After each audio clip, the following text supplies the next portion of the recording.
Hello everyone, extra knowledge में आपका स्वागत है। यहाँ पर आपको UP TET, C TET, super TET, UGC NET, JRF, PGT व अन्य सभी प्रतियोगी परीक्षाओं से संबंधित प्रैक्टिस सेट मिलेगा। तो आज हम आपके लिए लाए हैं समाजशास्त्र का टॉपिक है औद्योगिक एवं नगरीय समाज। ये टॉपिक आपका जेआईसी, पीजीटी और यूजीसी नेट सभी के लिए महत्वपूर्ण है। तो इसी से संबंधित प्रश्नोत्तर लाए हैं, इसे देखते हैं। क्वेश्चन नंबर 1, निम्नलिखित में से किसने नगरीकरण की अवधारणा दी है? Option A Louis Wirth, option B Oscar Lewis, option C Hilda Kapur या ऑप्शन डी एमएसए राव। तो यहाँ पे आंसर होगा ऑप्शन ए, लुई वर्थ ने नगरीकरण की अवधारणा दी है। अब आइए जानते हैं कि नगरीकरण किसे कहते हैं, या अन्य समाजशास्त्रियों ने भी इसकी परिभाषा दी है, इसको भी जानते हैं। जैसे कि पहले जानते हैं नगरीकरण किसे कहते हैं। तो जो नगरीकरण है वो नगर से बना हुआ है, अर्थात नगरों के जब उद्भव, विकास, प्रसार या पुनर्गठन की बात की जाएगी तो उसे ही नगरीकरण कहेंगे। अगर इसकी परिभाषा को देखें तो जैसे कि ब्रिज लिखते हैं कि नगरीकरण एक ऐसी प्रक्रिया है जिसके कारण लोग नगरीय कहलाने लगते हैं, शहरों में रहने लगते हैं, कृषि के स्थान पर अन्य व्यवसाय अपनाते हैं जो नगर में उपलब्ध है और अपने व्यवहार प्रतिमान की अपेक्षाकृत परिवर्तन का समावेश करते हैं। तो ब्रिज के अनुसार नगरीकरण वो होते हैं जो कृषि के स्थान पे अन्य व्यवसाय को अपनाते हैं और शहरों में रहने लगते हैं, ये ब्रिज ने कहा है। वहीं अगर बात करें डेविस के अनुसार कि नगरीकरण क्या होता है, तो नगरीकरण एक ऐसी निश्चित प्रक्रिया है, परिवर्तन का वह चक्र है जिससे कोई समाज कृषक से औद्योगिक समाज में परिवर्तित हो जाता है। तो इन्होंने नगरीकरण का जो स्वरूप बताया, इन्होंने बस ये बात की है कि जब कृषक समाज औद्योगिक समाज में परिवर्तन होगा तो उसे नगरीकरण कहेंगे। वहीं अगर बात करें बर्गेल के अनुसार कि नगरीकरण की क्या परिभाषा दी है, तो इन्होंने बताया है कि ग्रामीण क्षेत्रों को नगरीय क्षेत्र में बदलने की प्रक्रिया को हम नगरीकरण कहेंगे। अब बात करें जैसे नगरीकरण की विशेषताएं क्या क्या होती हैं, तो जैसे नंबर 1 विशेषता दी गई है कि नगरीकरण ग्रामों के नगरों में बदलने की प्रक्रिया का नाम है। पहली ये विशेषता हो गई। दूसरी है नगरीकरण में लोग कृषि व्यवसाय को छोड़कर अन्य व्यवसाय करने लगते हैं। और तीसरी इसकी विशेषता की बात की जाएगी तो नगरीकरण वह प्रक्रिया है जिसमें लोग गांव छोड़कर शहरों में निवास करते हैं, जिससे शहरों का विकास, प्रसार व वृद्धि होती है। और चौथी अगर विशेषता बात की जाएगी तो नगरीकरण जीवन जीने की एक विधि है जिसका प्रसार शहरों से गांवों की ओर होता है। नगरीय जीवन जीने की विधि को नगरीयता या नगरवाद कहते हैं, ठीक है। और नगरवाद केवल नगरों तक ही सीमित नहीं होता, वरन गांव में रहकर भी लोग नगरीय जीवन विधि को अपना सकते हैं। तो अगर नगरीयवाद या नगरीय जीवन की बात की जाएगी कि नगरीकरण क्या होता है, तो नगरीकरण को बहुत इजी वे में समझिए कि ग्रामों से नगरों में बदलने की प्रक्रिया है। तो जब गांव के लोग धीरे धीरे शहर की ओर आने लगे तो धीरे धीरे एक नगर का विकास हो जाता है। जैसे कस्बे की बात करें तो गांव और नगरों के बीच में अगर कोई चीज़ है, अगर स्थान है जिसमें थोड़े गांव के भी गुण मिल रहे हैं, कुछ नगर के भी मिल रहे हैं, तो उसे हम कस्बा बोलेंगे, ठीक है। आई होप आपको समझ में आया होगा। अब बढ़ते हैं क्वेश्चन नंबर 2 की तरफ। भारत में नगरीकरण की समस्या की व्याख्या करने की प्रक्रिया में किसने लखनऊ के रिक्शे वालों का अध्ययन किया है? Option A Satish Sabharwal, option B MSA Rao, option C Louis Wirth या ऑप्शन डी हेरोल्ड गोल्ड। तो यहाँ पे आंसर होगा ऑप्शन डी, हेरोल्ड गोल्ड ने नगरीकरण की समस्या की व्याख्या करने के लिए उन्होंने क्या किया कि लखनऊ के जो रिक्शे वाले थे उनका अध्ययन करके उन्होंने बताया कि नगर में क्या क्या समस्याएं होती हैं और तब उसकी व्याख्या की। तो ये किसने किया था? हेरोल्ड गोल्ड ने। आइए जानते हैं हेरोल्ड गोल्ड ने कुछ अन्य बातें भी कही हैं। जैसे कि उन्होंने बोला है नगरीकरण की जब उन्होंने समस्या को देखा तो इसके संबंध में कहा कि नागरिक जीवन संबंधी व्यवहार का ग्रामीण समुदायों पर प्रसार हो जाने का नाम ही नगरीकरण है। तो इनके अनुसार बताया गया कि जो ग्रामीण समुदाय जो होता है उसका जब प्रसार हो जाता है, मतलब जब उसका विस्तार होता है, तो वही नगरीकरण कहलाता है, ये इनके अनुसार कहना था। आइए अब देखते क्वेश्चन नंबर 3। निम्नलिखित में से कौन सी विशेषता नागरिकता की नहीं है? ऑप्शन ए विषमता सामाजिक संबंधों की, ऑप्शन बी खंडीकृत विशेषता, ऑप्शन सी भाग्यवादी समुदाय, या ऑप्शन डी अंतःनिर्भरता की उच्च मात्रा। तो यहाँ पे बात की गई है कि नगरीयता की विशेषता नहीं है। अभी हम आपको ऊपर सारी नगरीकरण की विशेषताएं बता चुके हैं। तो यहाँ पे आंसर होगा ऑप्शन सी भाग्यवादी समुदाय। तो ये जो है ये नगरीकरण की विशेषता नहीं है। क्यों? क्योंकि भाग्यवाद पे अधिकतर कौन लोग विश्वास करते हैं? ग्रामीण लोग। ठीक है, तो गांव के लोग जो होते हैं वो भाग्यवाद पे विश्वास करते हैं। तो भाग्यवादी समुदाय जो कहा जाएगा वो ग्रामीण कहा जाएगा। ठीक है, और नगरीकरण जैसे पहला ऑप्शन देख लीजिए, तो इसमें विषमता, सामाजिक संबंध, तो यहाँ के जो सामाजिक संबंध होते हैं वो अनेक प्रकार के होते हैं, कई उनमें विषमता पाई जाती हैं, जबकि गांव में देखेंगे तो बहुत समानता पाई जाती होगी। वहीं ऑप्शन बी में खंडीकृत विशेषता बताई गई है, और अंतःनिर्भरता की उच्च मात्रा नगरीकरण में देखने को मिलता है। लेकिन भाग्यवादी समुदाय जो आपका होगा वो गाँव में देखने को मिलेगा। और अगर फ्रेंड्स आपको इसका PDF चाहिए तो आप हमारे टेलीग्राम चैनल से ज्वाइन हो सकते हैं, जिसका लिंक डिस्क्रिप्शन बॉक्स में दे दिया जाएगा। अब आइए बढ़ते हैं क्वेश्चन नंबर 4 पे। क्वेश्चन नंबर 4, औद्योगिकरण और विकास में क्या संबंध पाया जाता है? यहाँ पे ये बात की गई है। तो ऑप्शन दिया गया है, ऑप्शन ए कोई संबंध नहीं है, ऑप्शन बी धनात्मक संबंध है, ऑप्शन सी ऋणात्मक संबंध है, या ऑप्शन डी विपरीत संबंध है। तो यहाँ पे आंसर होगा ऑप्शन बी धनात्मक संबंध है। कैसे? क्योंकि जब औद्योगिकरण होता है तब विकास की प्रक्रिया बहुत तेज़ी से बढ़ती है। क्यों? क्योंकि औद्योगिकरण में क्या होता है, जब उद्योग धंधे, कारखाने, ये सब चीज़ों का विकास होता है तो जो जनता होती है उसको रोजगार मिलता है, और जब रोजगार मिलेगा तो सभी के जीवन में क्या होगा? विकास होगा। और जब आम लोगों के जीवन में विकास होगा तो देश का विकास होगा। तो इस तरह से औद्योगिकरण को विकास के साथ एक धनात्मक संबंध के रूप में जोड़ा गया है। आइए देखते हैं क्वेश्चन नंबर 5। किसने यह सिद्धांत प्रतिपादित किया है कि औद्योगिक समाज में श्रम विभाजन भी प्रतिमानहीनता को उत्पन्न करता है? ऑप्शन ए टॉफ्ट, option B Durkheim, option C Lyotard, या ऑप्शन डी सदरलैंड।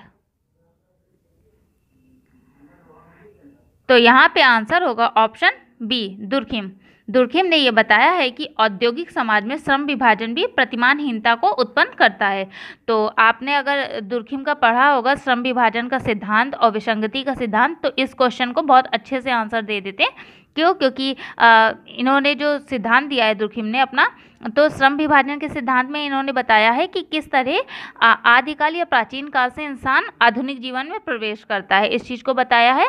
और विसंगति के सिद्धांत में इन्होंने बताया कि किस तरह इंसान जो होता है औद्योगिक समाज के कारण आदर्श विहीनता या अन्य गुणों को अपना लेता है और विचलित हो जाता है अपने मार्ग से, इस चीज़ को बताया है। और अगर आपको इसका देखना हो तो हमने वीडियो दुर्खिम का डाल रखा है, उसे आप पढ़ लीजिएगा, और प्रैक्टिस सेट भी डाल रखे हैं, उसे आप देख लीजिएगा। ठीक है, आइए इसके बारे में कुछ जान भी।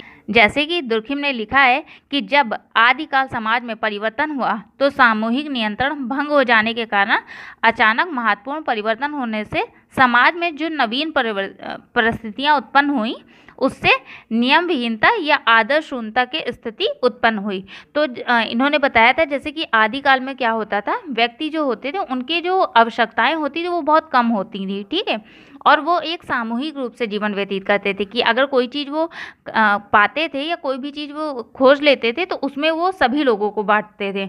लेकिन फिर धीरे धीरे क्या हुआ, इंसान में बुद्धि का विकास हुआ, धीरे धीरे वो हर चीज़ों को, नई नई चीज़ों का आविष्कार करने लगे। तो फिर धीरे धीरे क्या हुआ, वो आधुनिक जीवन में प्रवेश करने लगे। फिर यहाँ पे सामूहिक के जगह पे लोग व्यक्तिगत चीज़ों को करने लगे। तो मतलब यहाँ पे यही दुर्खिम ने बात किया है कि जब परिवर्तन होता है तो कुछ लोग होते हैं जो समाज में नवीन परिस्थितियों से उत्पन्न जो परिस्थितियाँ होती हैं उनमें सहयोग नहीं कर पाते हैं, तब उनमें नियम विहीनता या आदर्श शून्यता की स्थिति उत्पन्न होती है। आई होप आपको समझ में आया होगा, और आप इसका लेक्चर पढ़ा हुआ है दुर्खिम का, श्रम विभाजन हो चाहे नियम विहीनता हो, उसे आप एक बार देख लीजिएगा। आइए बढ़ते हैं क्वेश्चन नंबर 6 की तरफ। नगरीय अभिवृद्धि चक्रीय पथ की अनुगामी होती है, यह किसने इंगित किया है? Option A M.A. Rao, option B Burgess, option C Park या ऑप्शन डी गार्डन्स। तो यहाँ पे आंसर होगा ऑप्शन सी पार्क। पार्क ने बताया है कि नगरीय अभिवृद्धि चक्रीय पथ की अनुगामी होती है। ठीक है, आइए जानते हैं। जैसे कि पार्क ने अपना एक सिद्धांत दिया था या एक अवधारणा पेश की थी, केंद्रीय वृत्त प्रतिरूप प्रखंड। ये अवधारणा के आधार पर इन्होंने बताया था कि नगर जो होता है वो बाहरी क्षेत्र की ओर वृत्त की तरह विकसित होता है। मतलब बाहरी, मतलब देखिए पहले क्या होता है, ग्रामीण होगा, ठीक है, बीच में क्या होगा, कस्बा होता है, और उसके बाद बाहरी क्षेत्र क्या होगा, आपका नगर। तो एक केंद्रीय वृत्त प्रतिरूप के अनुसार इन्होंने बताया था कि जो नगर होता है वो बाहरी क्षेत्र की ओर वृत्त के रूप में विकसित होता है, जो कि इन्होंने 1925 में अपनी अवधारणा का प्रतिपादन किया था। अब बढ़ते हैं, देखते हैं क्वेश्चन नंबर 7। निम्नलिखित में से किसको नगरीकरण बढ़ावा देती है? ऑप्शन ए गुमनामता, ऑप्शन बी प्रदूषण, ऑप्शन सी मैं की भावना या ऑप्शन डी उपयुक्त सभी। तो यहाँ पे आंसर होगा ऑप्शन डी उपयुक्त सभी। तो नगरीकरण जो होता है, जो कि एक बहुत ही विस्तृत स्वरूप होता है जिसमें लोग एक दूसरे को पहचानते भी नहीं हैं, तो इसीलिए पहला जो ऑप्शन दिया गया है गुमनामता, तो यहाँ पे लोग एक दूसरे को बहुत कम ही पहचानते हैं। जबकि गांव में देखेंगे तो अगर एक गांव में जाएंगे, किसी से भी पूछ लेंगे कि ये लोग कहाँ पे रहते हैं, किसी का नाम लेकर के भी, तो आपको वो लोग वहाँ तक पहुँचा देंगे। लेकिन शहर में एक ही कॉलोनी या एक ही मोहल्ले के लोग एक दूसरे को नहीं जानते हैं, तो यहाँ पे ये बात की गई है। दूसरा प्रदूषण, तो गांव की तुलना में शहरों में प्रदूषण ज़्यादा देखने को मिलता है, क्यों? क्योंकि यहाँ पे अधिक फैक्ट्रियाँ, अधिक उद्योग होते हैं इसलिए, और गांव हमारा कृषि पे अधिकतर निर्भर रहता है। ठीक है, और मैं की भावना, कि यहाँ पे लोग व्यक्तिगत भावना को ज़्यादा देते हैं, और जबकि हम की भावना जो होती है वो गाँव में देखने, गाँव में सभी आज भी बहुत सारे लोग होते हैं एक दूसरे को लेके चलते हैं, जबकि यहाँ पे क्या होता है, व्यक्तिगत चीज़ों को, कि अपने को पहले देखते हैं, फिर नगरीकरण में फिर दूसरे की ओर ध्यान देते हैं। ठीक है, तो यहाँ पे तीनों ये जो बात की गई है ये नगरीकरण की ओर बढ़ावा या नगरीकरण को प्रदर्शित करते हैं। क्वेश्चन नंबर अब 8 देखते हैं। किसने प्रतिशत भारतीय परिवार 1 वर्ग मीटर में कम जगह में रहते हैं? मतलब बात, क्वेश्चन नंबर 8, कितने प्रतिशत भारतीय परिवार 1 वर्ग मीटर की कम जगह में रहते हैं? ऑप्शन ए लगभग 32%, ऑप्शन बी लगभग 28%, ऑप्शन सी लगभग 29% या ऑप्शन डी उपयुक्त में से कोई नहीं। तो यहाँ पे आंसर होगा ऑप्शन सी लगभग 19%। तो 19% जो भारतीय परिवार हैं वो 1 वर्ग मीटर की कम जगह में रहते हैं। ये नगरीकरण में बात की जा रही है। ठीक है, आइए अब देखते हैं क्वेश्चन नंबर 9।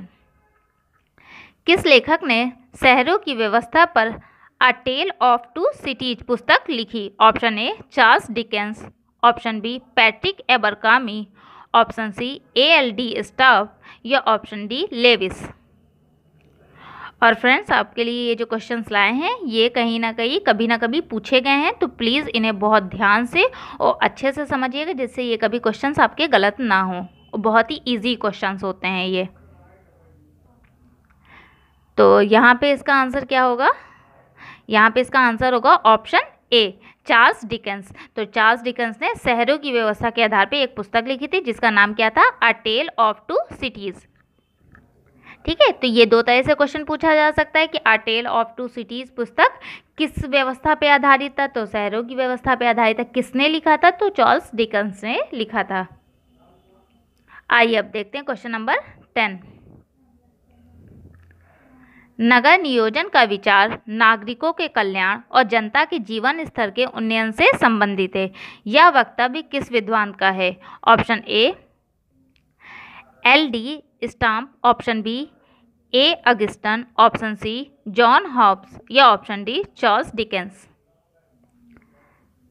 तो यहाँ पे आंसर होगा ऑप्शन ए L.D. स्टाम्प ने कहा था कि नगरीय नियोजन का विचार नागरिकों के कल्याण और जनता के जीवन स्तर के उन्नयन से संबंधित होता है।